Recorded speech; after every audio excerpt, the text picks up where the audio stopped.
Hey everybody, and welcome to The Year Was, the podcast all about today. I'm your host, Michael Montalvo, and together we take the history train back in time once again to discover what makes today truly unique. For the next few minutes, we continue to gather random nuggets of trivia to make you sound smart, or just drop that little fact that makes others stop and say, hey, who invited you? Like, seriously, why are you here? On this episode, we examine the events that occurred today, October 2nd. To start off today's episode, some of you may remember on a previous entry, Brigham Young. We mentioned his arrest in 1871 for bigamy, and it was actually on this day, October 2nd, that it happened. There's a little bit of a throwback for you. First up on today's list is something that is actually fairly close to my neck of the woods. The year was 1835, and on this day, October 2nd, the Battle of Gonzales, the first military engagement of the Texas Revolution, was fought. Being from Texas, this is something that we were taught about in school. In our junior high, we actually have a course just for Texas history.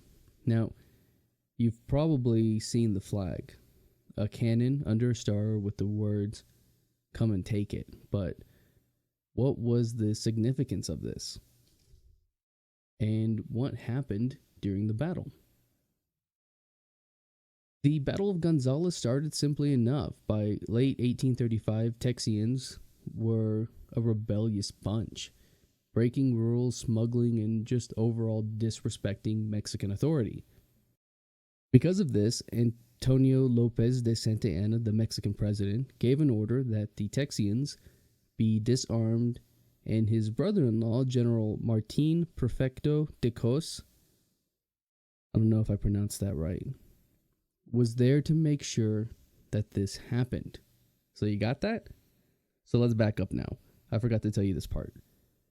In the years previous, the town of Gonzales requested a cannon because they needed a defense against Native American raids. They were given one, but after Santa Anna's order of disarmament, soldiers were sent by Colonel Domingo Urgutechea to retrieve it under Santa Anna's orders, which would ultimately leave the small town vulnerable to attack. Vulnerable to attack. Said that weird. Mexican soldiers had recently beaten citizens of Gonzales, and they refused to give up the cannon, going so far as to arrest Mexican soldiers who tried. Urgutechea would not stand by and let this happen, however, and he was determined to get that cannon. So he ordered 100 dragoons, which, as it turns out, is not a dragon, but instead a light cavalry, to get it done. Lieutenant Francisco de Castaneda got there to speak to the mayor, and he was told basically, no. The mayor was unavailable, and if he was lucky, they might be able to pencil him in for next year. Hey everyone, this is me coming back in real quick just to say that I figured out the pronunciation. It's Castaneda, so I was very off. The other names we are still trying to figure out. Texians were over Mexican rule by this point, and armed volunteers began flooding into Gonzales. Castaneda moved his camp and started to wait.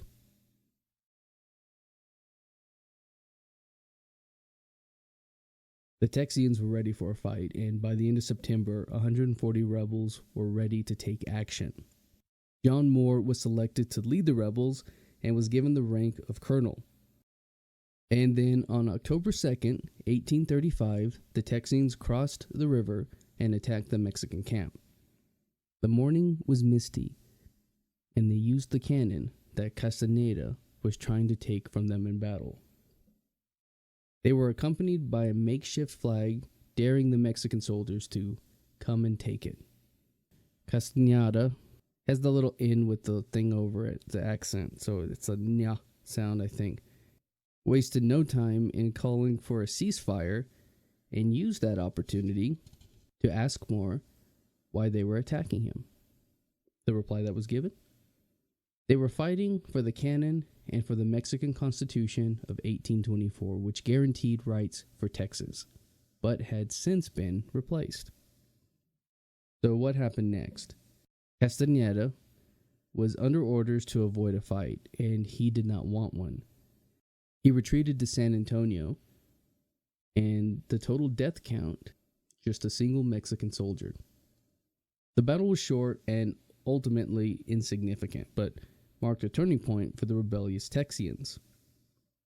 This victory meant disgruntled settlers and frontiersmen in Texas were forming into active militias against Mexico, and it would only be a matter of weeks before all of Texas would be up in arms, with Stephen F. Austin named as commander of all Texas forces.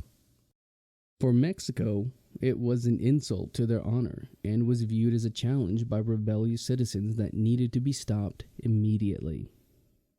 I know what you're asking. What happened to the cannon? No one really knows. It may have been buried along a road not long after the battle. A cannon was discovered in 1936 and is thought to be it, and is currently on display in Gonzales. It may also have gone to the Alamo, where it would have been used, but if that's the case, there's a good chance it was melted down after. The Battle of Gonzales was the first real battle of the Texas Revolution, and if you visit the city today, you can witness an annual reenactment, as well as visit and view historical markers showing locations of the battle. And now for something a bit on the fun side. The year was 1902, and on this day, The Tales of Peter Rabbit by Beatrix Potter was first published. First being a little bit untrue here. And what's probably one of the most interesting things about her life, Beatrix Potter never had any formal education outside of being tutored by an art teacher. She studied fungi and became a scientific illustrator and wrote a paper on spores. She drew illustrations for her favorite stories, and after being published for greeting card designs, decided to try her hand at stories. One of her earliest was Peter Rabbit. Peter Rabbit was originally a story she wrote for Anne Moore's son, Noel. Anne Moore had previously been a governess for Beatrix Potter, which is like a teacher and not an elected official.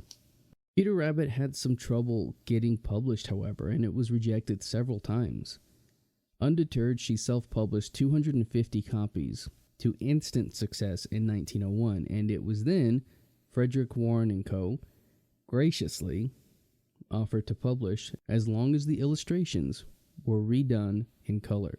And so, on October 2nd, 1902, the collection was republished and became an immediate bestseller.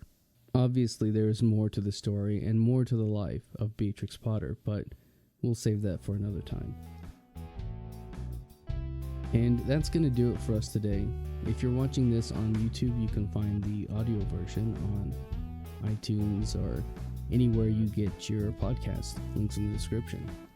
If you like the podcast and want to hear more, give us a rate and a review. That helps me out and lets me know what direction to keep this going in. And hey, if you liked it, share it with a friend.